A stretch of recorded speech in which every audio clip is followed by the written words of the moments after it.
Au nom du Père et du Fils et du Saint-Esprit, Amen. Grande joie d'être là avec toi en ce dimanche 5 janvier. Et aujourd'hui, nous célébrons l'épiphanie du Seigneur. Ça veut dire Jésus qui se manifeste non pas seulement au peuple d'Israël, mais à tout le peuple à travers les rois mages. Alors, je vous souhaite une bonne fête de l'épiphanie à tous. Et vraiment, nous voulons célébrer cette fête, c'est aussi la fête de l'adoration. Les mages qui viennent pour adorer l'enfant Jésus. Alors, la première lecture d'aujourd'hui, c'est Isaïe chapitre 60, à partir du verset 1. Debout, Jérusalem resplendit, elle est venue ta lumière, et la gloire du Seigneur s'est levée sur toi. Voici que les ténèbres couvrent la terre, et la nuée obscure couvre les peuples. Mais sur toi s'élève le Seigneur, sur toi sa gloire apparaît. Les nations marcheront vers ta lumière et les rois vers ta clarté, de ton aurore. Lève les yeux alentour et regarde. Tous, ils se rassemblent, ils viennent vers toi.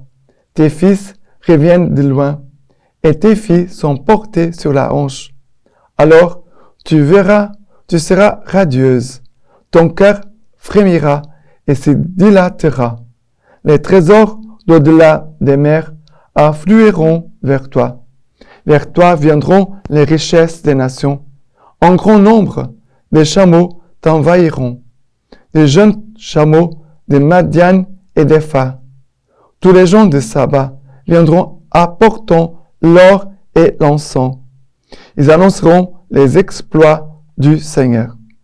C'est vrai que cette parole du prophète Isaïe, c'est déjà une prophétie de ce qui allait se passer, car Jésus n'est pas venu pour le peuple d'Israël. Les Juifs croyaient que c'était seulement pour lui, les Messies c'était seulement pour eux. Mais nous voyons déjà que bien avant Jésus-Christ, des siècles avant Jésus-Christ, déjà Isaïe a annoncé que le Messie viendrait pour tous les peuples. Et les rois verront ta clarté de ton aurore, des nations marcheront vers ta lumière. Ça veut dire des peuples nombreux viendront pour t'adorer, viendront pour t'offrir des trésors. Les trésors d'au-delà des mers afflueront vers toi. Vers toi viendront les richesses des nations. C'est vrai que c'est propre de l'amour d'offrir, donner quelque chose. Bien sûr que ce que Jésus veut qu'on lui offre, c'est vraiment notre vie, notre volonté, notre liberté. Parce que si on offre à Dieu notre vie, notre volonté, notre liberté, on ne va pas s'égarer de Dieu. Car Jésus ne veut pas qu'on s'égare de lui, qu'on s'éloigne de lui. Mais aujourd'hui, en cette fête de l'épiphanie, qu'est-ce que je peux apporter comme trésor au Seigneur?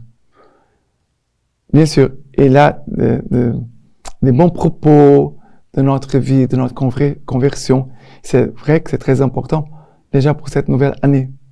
Mais je pense qu'il faut offrir quelque chose de très précieux, qui nous est précieux. Comme les rois mages vont offrir des cadeaux.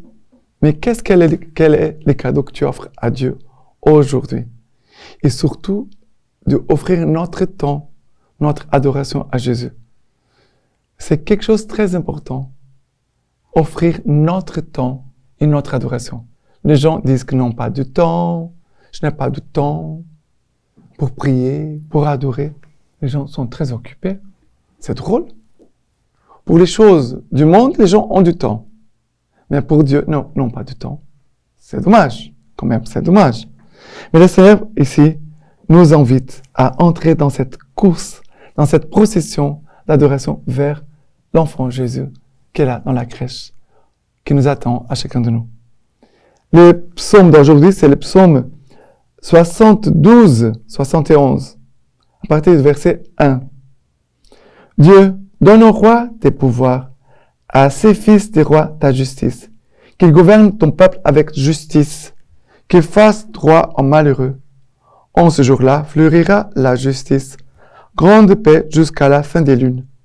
Qu'il domine de la mer à la mer, et de fleuve jusqu'au bout de la terre. Les rois de Tarsis et des îles apporteront des présents. Les rois de Saba et de Séba feront leur offrande. Tous les rois se prosterneront devant lui. Tous les pays le serviront. Il délivrera le pauvre qui appelle et les malheureux sans recours. Il aura souci du faible et du pauvre dont il sauve la vie. Alors, tous les pays le serviront, tous les rois se prosterneront devant lui, c'est vrai. Mais après, à la fin, nous voyons vraiment qui sont les préférés de Jésus. Il délivrera les pauvres qui appellent, les pauvres. Les malheureux sans recours, les malheureux. Il aura souci du faible et du pauvre, les faibles et les pauvres. Du pauvre dont il sauve la vie, le pauvre. Le Seigneur vient pour nous tous. Il vient pour toute l'humanité. Pour les enfants, pour les adultes, pour les jeunes, pour les vieillards. Il vient pour tous. Mais bien spécialement pour les pauvres, pour les malheureux, pour les faibles et pour les pauvres. Voilà. Le Seigneur nous invite à tous, mais c'est vrai qu'il y a une place privilégiée pour ces personnes-là dont le psaume nous parle. D'accord? La deuxième lecture d'aujourd'hui, c'est Éphésiens, chapitre 3, à partir du verset 2. Nous dit ceci. Frères, vous avez appris, je pense, en quoi consiste la grâce que Dieu m'a donnée pour vous. Par révélation, il m'a fait connaître les mystères. Ces mystères n'avaient pas été portés à la connaissance des hommes des générations passées, comme il a été révélé maintenant à ses saints apôtres et aux prophètes.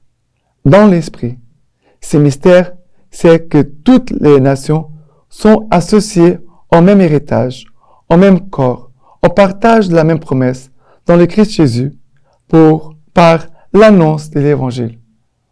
Alors, avec les rois mages, on s'approche de la crèche, mais pour entrer dans ces mystères que Dieu maintenant a révélés à ses saints apôtres et à ses prophètes, il y a nous tous, à chacun de nous. Et quel est ce mystère? C'est que toutes les nations sont associées au même héritage, toutes les nations. Au même corps, nous sommes associés au même héritage, même corps, au partage de la même promesse.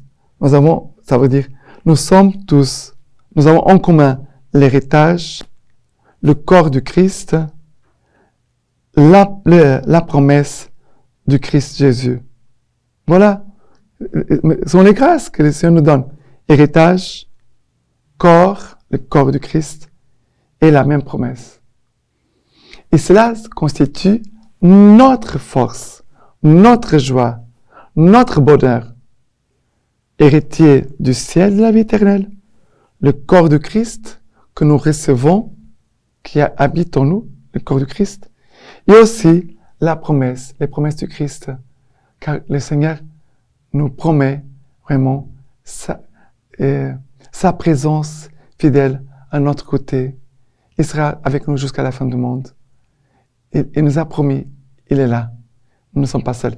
La promesse, c'est déjà la grâce d'avoir Dieu si proche de nous.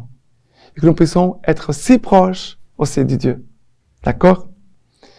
Et l'évangile d'aujourd'hui, c'est Matthieu, chapitre 2, à partir du verset 1. Nous dit ceci. Jésus était né à Bethléem en Judée, au temps du roi Hérode le Grand.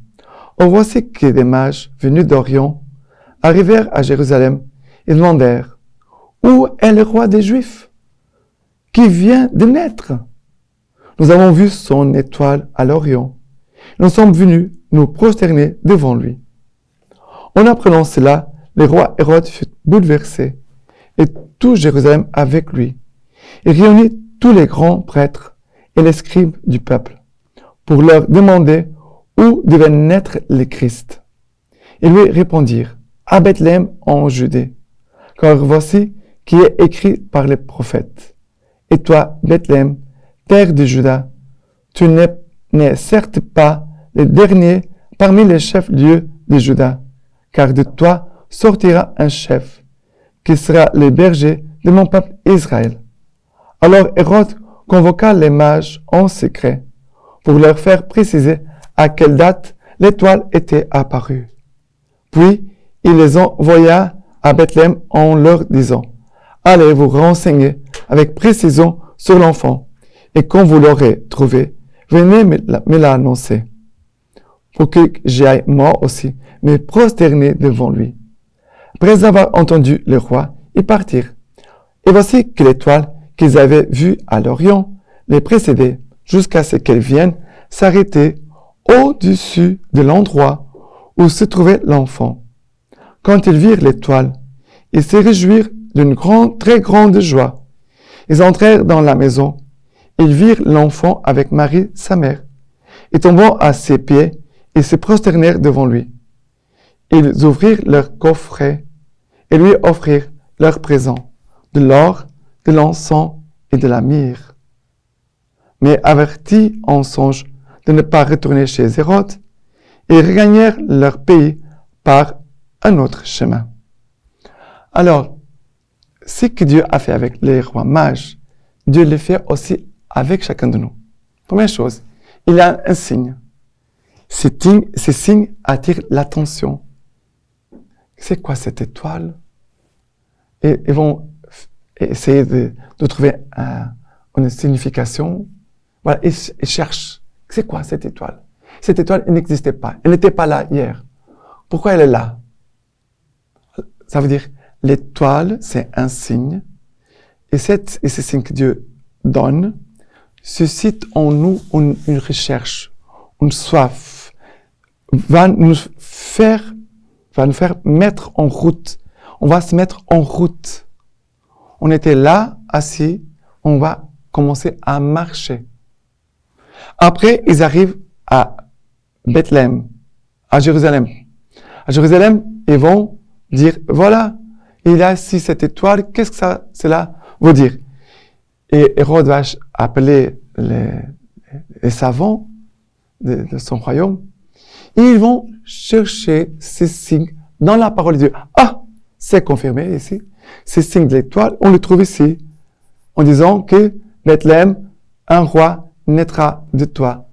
Deuxième signe, l'étoile, premier signe. Deuxième signe, la parole de Dieu. Ça veut dire que le premier signe a été confirmé par la parole de Dieu. Ils se mettent en route parce que maintenant, avant, ils avançaient en suivant l'étoile, mais ils ne savaient pas très bien où ils allaient. Mais maintenant, il a une précision. C'est à Bethléem. Alors, ils se mettent en route vers Bethléem, après avoir cette confirmation avec la parole de Dieu, et après, l'étoile va leur conduire jusqu'au troisième signe. Quel est le troisième signe? Joseph-Marie, avec l'enfant dans ses bras. L'étoile, la parole de Dieu, et après, Joseph-Marie et l'enfant Jésus. Vous voyez? C'est magnifique. Et là, ils vont ouvrir leur coffret, ils vont offrir de l'or, de l'encens et de la myrrhe. De l'or, on offre de l'or pour les rois. Jésus est le roi. On offre de l'encens pour les prêtres, car les prêtres vont offrir les prières et les sacrifices à Dieu. Jésus, il est le grand prêtre éternel. Et la myrrhe qui parle de la sépulture, parle de la passion, de la mort, mais aussi déjà annonce la résurrection. Jésus, il est le roi, grand prêtre, et aussi prophète. La prophétie de la résurrection. Qu'un jour, nous tous, on va ressusciter avec lui. Voilà. Et bien sûr, ils sont là, ils vont adorer Jésus. Et après, ils vont prendre un autre chemin. Après avoir rencontré Jésus-Christ, il y a un nouveau chemin qu'on doit suivre, parce qu'on ne peut pas revenir dans les chemins de notre péché du passé. D'accord? Et la lecture patristique d'aujourd'hui de Saint Léon le Grand. La miséricordieuse providence de Dieu a voulu, sur la fin des temps, venir au secours du monde en détresse. Elle décida que le salut de toutes les nations se ferait dans le Christ, Que l'universalité des nations entre donc dans la famille des patriarches.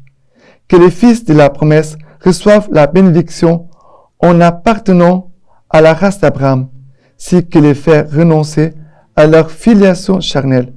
En la personne des trois mages, que tous les peuples adorent le Créateur de l'univers, et que Dieu ne soit plus connu seulement en Judée, mais sur la terre entière, afin que partout, comme en Israël, son nom soit grand.